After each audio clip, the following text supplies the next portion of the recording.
Assalamu alaikum dear students and welcome to the Slate class of Physics A levels. In this video we will do a practical of mechanics, right? So you can see a lot of things around me. ठीक है?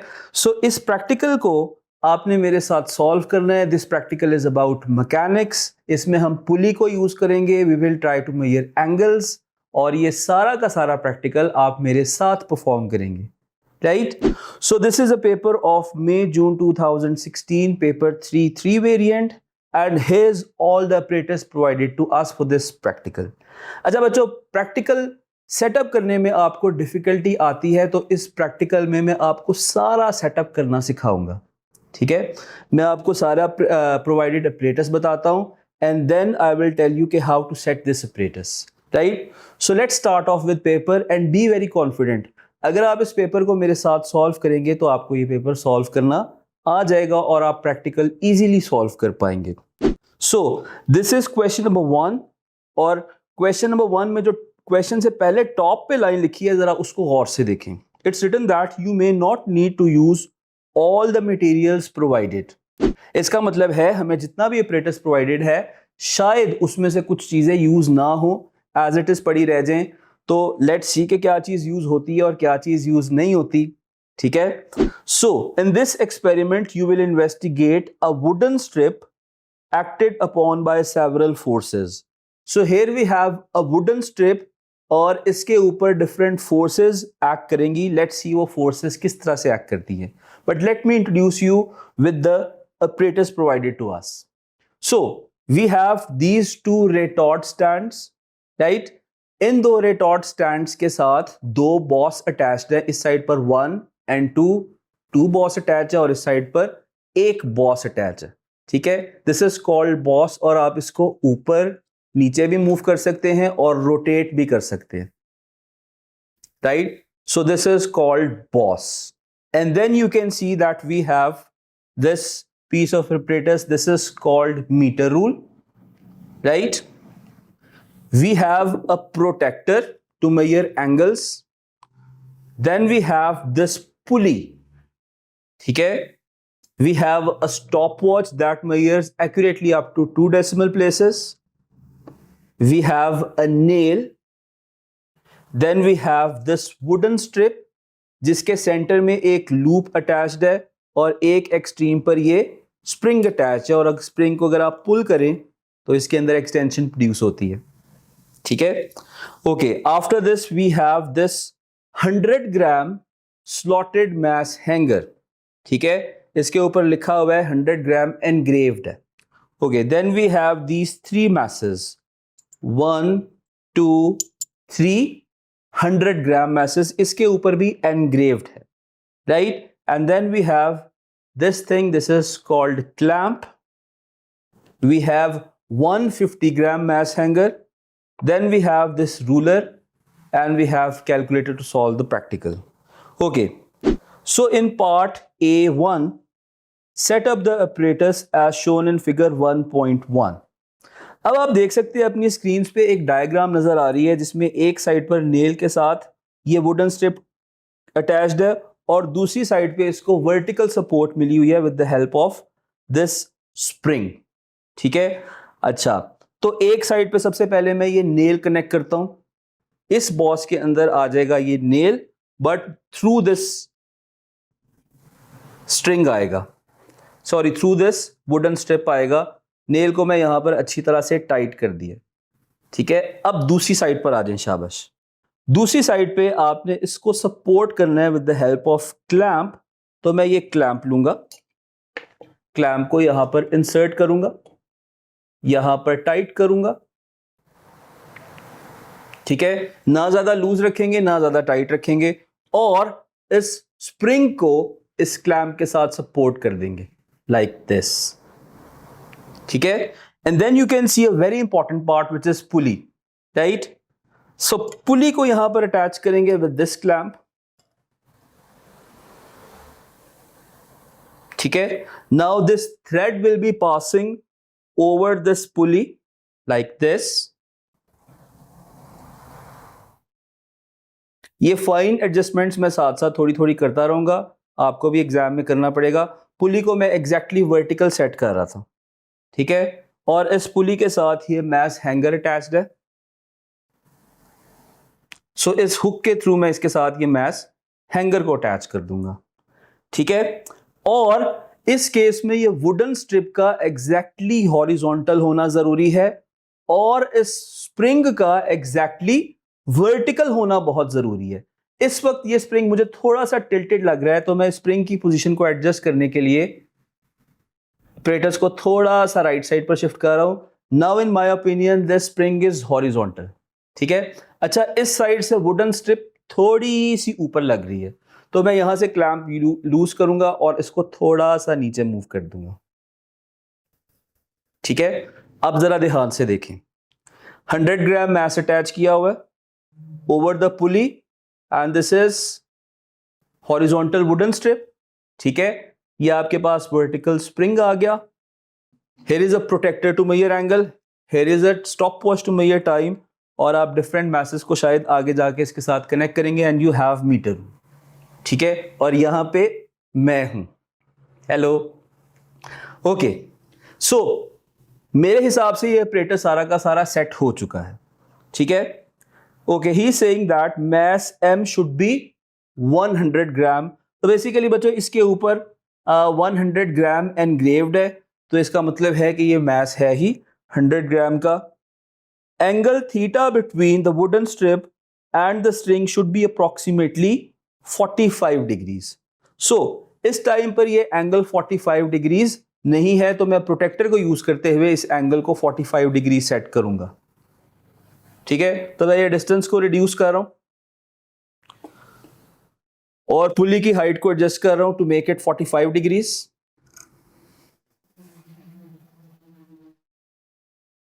And I think I have to increase this distance a bit, और pulley की height को further थोड़ा सा reduce करना पड़ेगा to make this angle 45 degrees, या इस साइड से ऑपरेटर्स को थोड़ा सा रेस कर देते like this,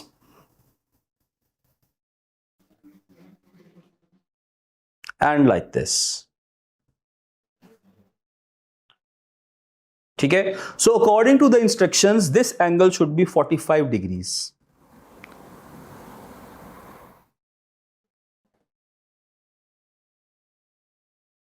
Yes, now this angle is 45 degrees. Now what we have to do at this point of time is record M. Now what is M? M is the mass which is attached at the one end, and this value of mass is 100 grams. Right? This value of mass is 100 grams. Measure and record the length Y. So diagram में जरा ध्यान से देखिए, length y क्या है? Length y is the length of this spring, ये वाला जो स्प्रिंग अटैच्ड है। For that I have ruler को तो आप सब लेके जाएंगे to draw best fit line, otherwise metre rule से भी आप ये लेंथ फाइंड आउट कर सकते हैं। याद रहे कि this y is dependent variable, तो आप इसको 2 बार मेजर करके इसकी एवरेज लेंगे, ठीक है। सो फर्स्ट टाइम मेजर किया, this length is coming out to be 2.5 centimetres,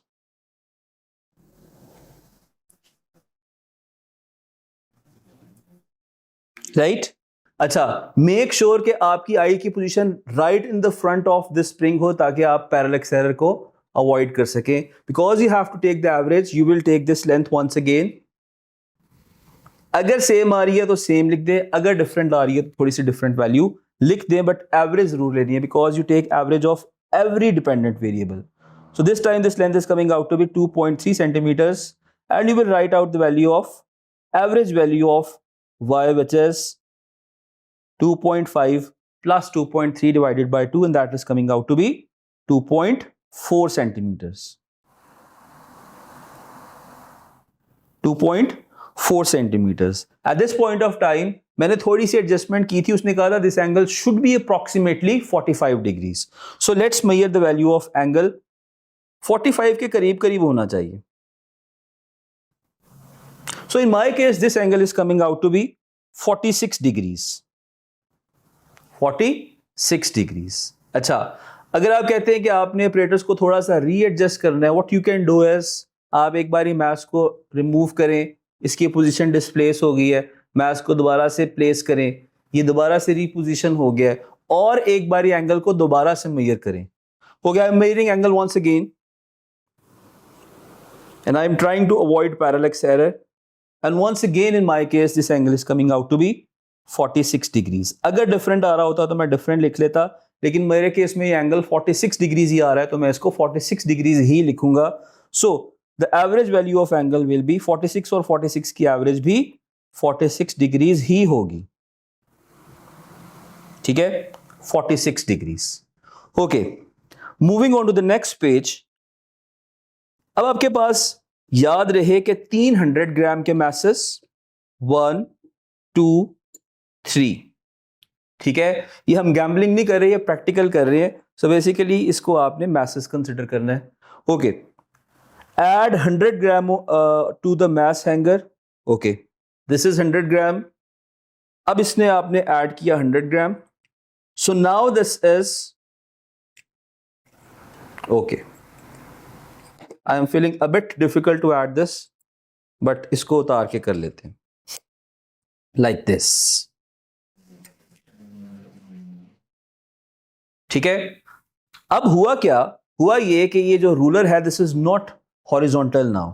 ठीक है, adjust the height of the boss holding the nail, ये वाली नेल वाली साइड, और नेल इस वक्त आपको शायद नजर नहीं आ रहा because nail is facing me. ठीक है, adjust the height of the boss holding the nail until the wooden strip is parallel to the bench. इस साइड से थोड़ी सी ऊपर है. ठीक है, so what you have to do is you have to lower it so that it seems horizontal. मैंने इसकी हाइट रिड्यूस की, अप्रॉक्सीमेशन से देखा, दूर से देखा, या अगर आप ये करना चाहते हैं कि आप मीटर रूल से ये वाली हाइट मेजर करें,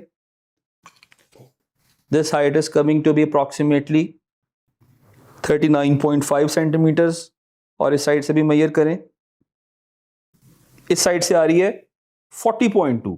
तो बेसिकली ये वाला पॉइंट जरा हाइट पे है, तो मैं यहां से हाइट दोबारा से इसकी इंक्रीज कर देता हूं. Now this is perfectly horizontal. ठीक है, जब आपने इसको हॉरिजॉन्टल सेट कर लिया, he is asking you to measure and record the value of M, Y and theta. Now the value of M is, ये देखें, 100 ग्राम का mass hanger plus 100 gram slotted mass. Now the total mass is 200 grams. Value of y, ruler से आपने इसकी extension को find out करना है. तो this value is coming out to be 3.9 centimetre. So I will write y1 is equal to 3.9 centimetres. एक बार दोबारा से मेजर करें, शायद पैरेलक्स एरर हो गया हो, या आप इसको रीएडजस्ट करके दोबारा से मेजर करें. Once again this value is coming out to be 3.9. so I will write y2 is equal to 3.9 centimeters, and we have to write down the value of average of y, and this is 3.9 plus 3.9 divided by 2. Definitely same number की average वही number आ जाएगा. So आप यहाँ पर लिखेंगे this value is coming out to be 3.9 centimeters. ठीक है, okay, now it's time to measure the angle. और आपने देखा है कि एंगल थोड़ा सा रिड्यूस हुआ है, थोड़ा सा स्क्वीज हुआ है. सो मैं यहां पर अपना प्रोटेक्टर अलाइन करूंगा, and I will measure angle, and this angle is coming out to be 42 degrees. So theta 1 is equal to 42 degrees. ठीक है, मैं दोबारा से इसको मूव करके दोबारा से इसको इस पोजीशन में लेके आता हूं, and I can measure angle again so that I can take average. Once again this angle is coming out to be 42 degrees. So theta 2 is equal to 42 degrees. ठीक है, so definitely the average value of angle is 42 plus 42 divided by 2, that is 42 degrees. इसका मतलब ये है कि ये वाला mass increase करने से आपका एंगल रिड्यूस हुआ है. ये वाला mass increase करने से आपका एंगल रिड्यूस हुआ है. Moving on to the next page, change m and repeat C2 and C3 until you have 6 sets of values of m, y and theta.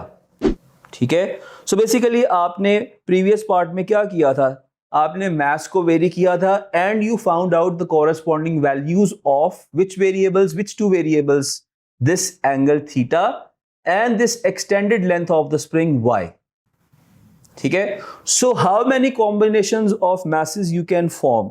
देखें, अगर आप ये वाले masses यूज करते हैं तो आप फॉर्म कर सकते हैं ये स्लॉटेड मास का मास 100, ठीक है.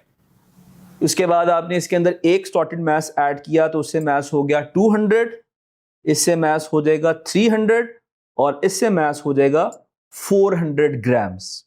बट अगर आप सिर्फ ये वाले मैसेज यूज करते हैं तो आप 4 रीडिंग्स ले पाएंगे, ठीक है. But you have to take at least 6 sets of readings. तो कैसे कॉम्बिनेशंस को फॉर्म करेंगे? Be very careful in this case because you have to form combination of masses. सो आप इस 50 ग्राम मैस को इंटेलिजेंटली यूज करेंगे तो आप कॉम्बिनेशंस बनाएंगे 100, 200 से पहले यू कैन फॉर्म 150, ठीक है.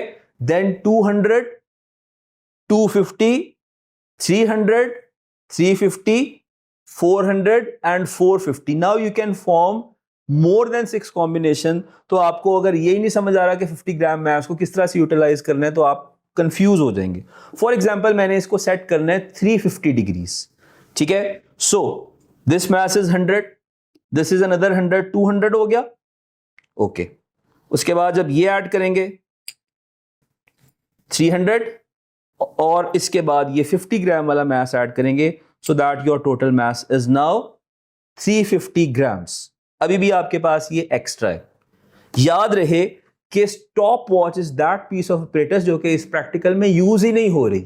सो ये एक्स्ट्रा है. उसने तो प्रैक्टिकल के स्टार्ट में बता दिया था that all of the apparatus may not be used. तो ये स्टॉप वॉच इज एक्स्ट्रा, मैं इसको साइड पे रख देता हूं, इसने यूज नहीं होना, ठीक है. अब इस 350 के लिए आप इसकी लेंथ को इसकी पोजीशन को एडजस्ट करेंगे so that your ruler seems exactly horizontal, your spring is exactly vertical. और वाई मेजर करने के लिए आप इस स्प्रिंग की लेंथ मेजर करेंगे यूजिंग दिस रूलर और मीटर रूल. और वंस अगेन इस एंगल को मेजर करने के लिए you will take the help of this protractor, right.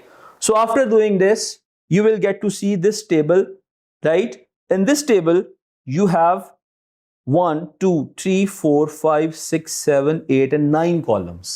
So the first column says that number of readings. Practical में वो खुद गाइड कर रहा है that you have to take how many sets of readings? 6 sets of readings. ठीक है.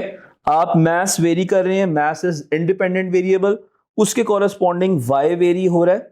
But because y is dependent variable, you are measuring the value of y twice before taking the average. So here is a column of y1 in centimeters, y2 in centimeters, then you have y average. After that, you have theta 1 because theta is dependent variable, na? Theta 2 and theta average. याद रहे कि ये जो crocodile brackets हैं, they are used to represent averages. Okay, and then you have m sin theta and its unit is grams. अब बच्चे कहते हैं कि थीटा साइन थीटा का यूनिट क्यों नहीं कंसिडर किया? बच्चों साइन थीटा क्या होता है? Sine theta is ratio of length. Sine theta is equal to opposite over hypotenuse generally, ठीक है. तो जब ये कैंसल आउट हो जाएंगे तो इसकी यूनिट लेस आएगा ना. So that's why sign theta is unit less and m has a unit of grams. जो ओवरऑल यूनिट्स बनेंगे दैट इज ग्राम्स, ठीक है. We have performed this experiment for how many values of m? For 6 values of m including 100, 150, 200, 250, 300 and 350 by varying the masses in this slotted mass hanger. याद रहे कि slotted mass hanger का अपना mass इस case में 100 ग्राम है जो कि total mass में आपने add करना है. एक बारी दोबारा से बता रहा हूं. स्लॉटेड मैस का स्लॉटेड हैंगर का अपना मैस हैंगर का अपना मैस 100 ग्राम्स, 200, 300 और इस 50 ग्राम्स को ऐड करके this is a total of 350 grams, ठीक है. आपने y1, y2 और y एवरेज, ठीक है. उसके बाद theta 1, theta 2, theta average and the last column वो खुद कह रहा है include values of m sin theta in your table. तो m sin थीटा का आपने लास्ट कॉलम बनाया है. अच्छा, आपने एंगल को पॉइंट्स में नहीं लिखा, आपने एंगल्स की एवरेज को भी पॉइंट्स में नहीं लिखा. व्हाई? बिकॉज एंगल जो है वो डेसिमल में रीड नहीं हो सकता बिकॉज इस प्रोटेक्टर की जो स्मॉलेस्ट डिवीजन है वो 1 डिग्री है. It can not read in points. इसी वजह से आपने 46 और 46 की एवरेज तो 46 आएगी। फॉर एग्जांपल आपके केस में एक एंगल आ जाता है 44 और एक आ जाता है 45, उनकी एवरेज बनेगी 44.5, लेकिन आप उसको 45 लिखेंगे बिकॉज प्रोटेक्टर पॉइंट्स में रीड नहीं कर सकता। ठीक है, so this is all about the table. The last column is calculated data. तो आपने कैलकुलेटेड डाटा जो है वो रॉ डाटा से 1 बेटर लिखा है। Your raw data is 2 significant figure and you have calculated value of m sin theta in 3SF, और आपने ये सिग्निफिकेंस को throughout the column maintain किया है। ठीक है, in this column all the readings are 3 significant figure. So what matters for measurements वो चीजें जिसके लिए डेसिमल इंस्ट्रूमेंट इन्वॉल्व होता है, वो सारी वैल्यूज में डेसिमल प्लेसेस मैटर करते हैं, and those decimal places are up to the precision of instrument जो कि आपने यूज किया। इस केस में आपके इंस्ट्रूमेंट की प्रिसिजन थी 1 decimal place because the smallest reading is 0.1 centimeters, और एंगल को आप पॉइंट्स में रीड नहीं कर सकते। And what matters for calculated data is significant figures. Calculated data में you have taken how many significant figures? 3 significant figures throughout the table. Moving on to the next part, E1, plot a graph of y on y-axis and m sin theta on x-axis. ठीक है? Okay, what are the values of y?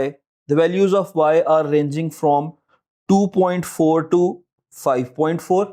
ठीक है? And m sin theta की values vary कर रही हैं 71.9 से 206 तक। ठीक है, सो ग्राफ पे मैंने ये वाले पॉइंट्स पहले से ही प्री लेबल्ड कर दिए। ठीक है, so along y axis your readings are varying from 1 to 7। ठीक है, and each large box is equal to 0.5।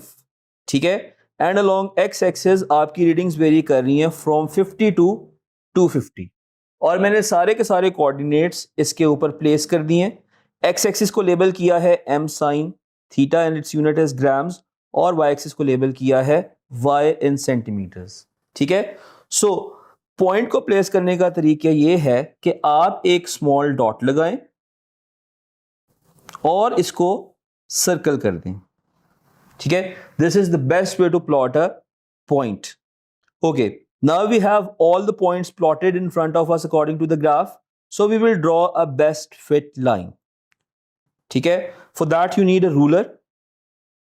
आप सारे के सारे पॉइंट्स के साथ रूलर को अलाइन करेंगे।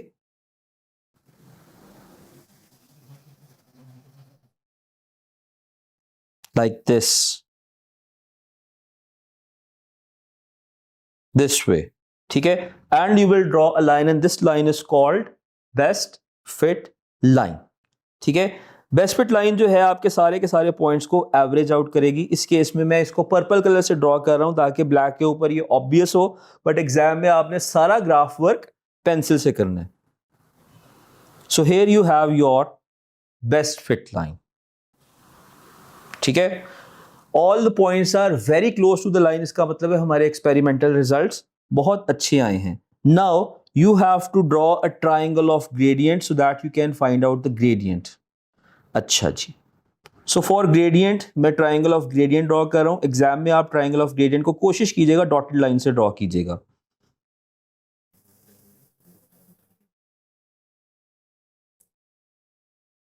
So this is my triangle of gradient. मैं इसके ऊपर जो 2 पॉइंट सिलेक्ट कर रहा हूं मैं उसको ब्लैक कलर से हाईलाइट करता हूं। one of my point is this and the other point is this. ठीक है, फर्स्ट पॉइंट बन रहा है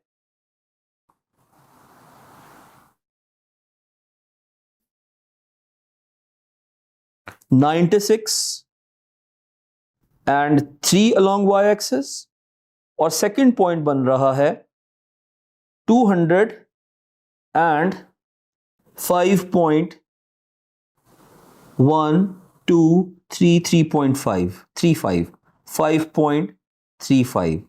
ठीक है, so I will use these 2 points to calculate the gradient of this line. याद रहे कि जो 2 पॉइंट्स आप ग्रेडियंट के लिए कंसिडर कर रहे हैं वो at least half of a graph apart हो और प्लॉटेड पॉइंट्स के अलावा कोई 2 पॉइंट्स हो। हमने ग्रेडियंट ड्रॉ ही क्यों किया, हमने ये लाइन ड्रॉ ही क्यों की है? So that we can take new points. So basically best fit line draw करने से आपके कौन से एरर्स मिनिमाइज हो जाते हैं? रैंडम एरर्स, ठीक है, आपके रैंडम एरर्स एवरेज आउट हो जाते हैं. सो 1 point is 96 corresponding to 3.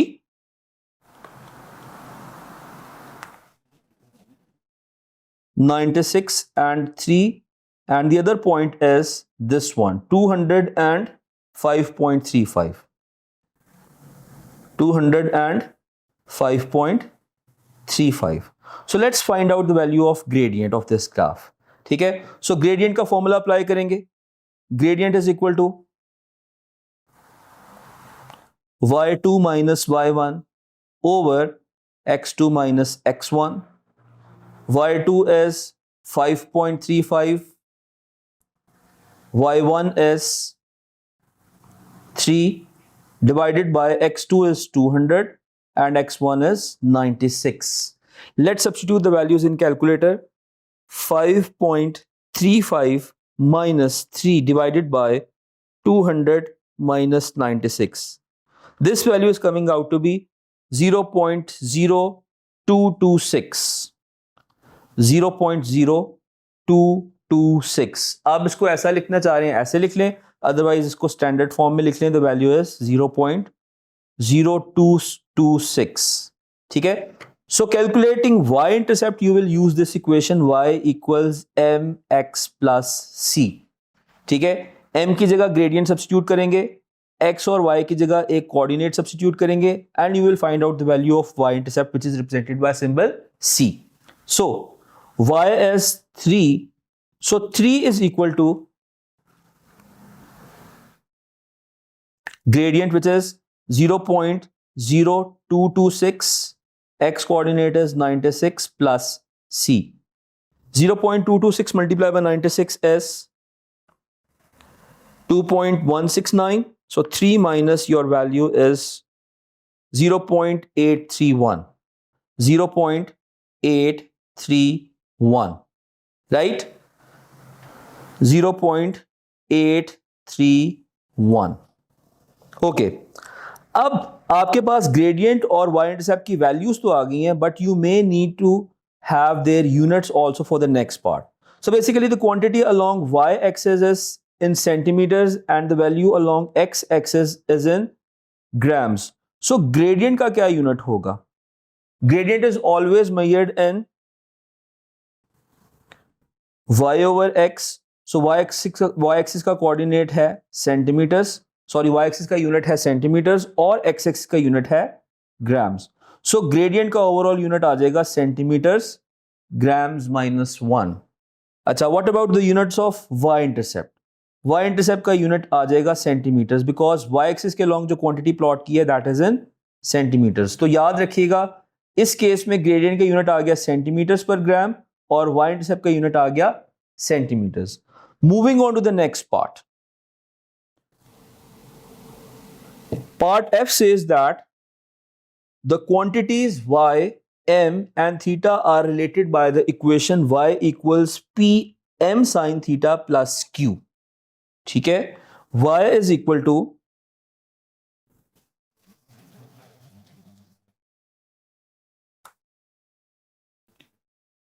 p m sin theta plus q, right? Let's compare this equation with the general equation of straight line, which is y equals mx plus c. Now you know that the quantity you have plotted along x-axis is m sin theta, right? The quantity you have plotted along y-axis is by chance length y. So your gradient is equal to p and your y-intercept is equal to q with the respective units. ठीक है? So the value of p is equal to gradient and the value of gradient was 0.0226. ठीक है, and its unit was the unit of y-axis divided by unit of x-axis, centimeters divided by gram. तो आप लिखेंगे unit of p. y over x से आएगा, y axis पे जो quantity plot की थी उसका यूनिट था सेंटीमीटर्स, x एक्सिस पे जो क्वांटिटी प्लॉट की थी उसका यूनिट था ग्राम्स, तो ओवरऑल यूनिट आ जाएगा सेंटीमीटर्स पर gram. So p is equal to 0.0226 centimeters per gram, right? And Q is equal to y intercept, ठीक है, और y intercept की हमने वैल्यू फाइंड आउट की थी 0.831, ठीक है. And what was the unit of Q? Unit of Q वही होगा जो कि यूनिट ऑफ y एक्सिस होगा या y इंटरसेप्ट होगा. y एक्सिस के अलोंग जो क्वांटिटी थी that was y and its unit was centimetres, तो Q का यूनिट भी सेंटीमीटर्स होगा. So Q has value of 0.831 and its unit is centimeters, right? This is how you complete your question number 1. और last part बहुत important है. Generally you compare the given equation with the equation of straight line और comparison method से आप given variables की values find out करते हैं. यही ठीक है. याद रहे कि इस question में mentioned है कि give appropriate units, so you have to give the units according to your values. अगर आप units नहीं देंगे तो आपका mark deduct होगा. So बच्चों इस पेपर में हमने thoroughly एक एक चीज को मैंने आपके साथ प्रैक्टिस सेट किया और क्वेश्चन सॉल्व करके दिखाया, ठीक है. मीनवाइल आप पेपर को लैब्स में इसी तरह से करें. जिन बच्चों से प्रैक्टिकल में इशू आ रहे हैं, they can always contact me. In the next video we will be covering up the question number 2 of this paper. So stay tuned with Slate and subscribe Slate. Thank you.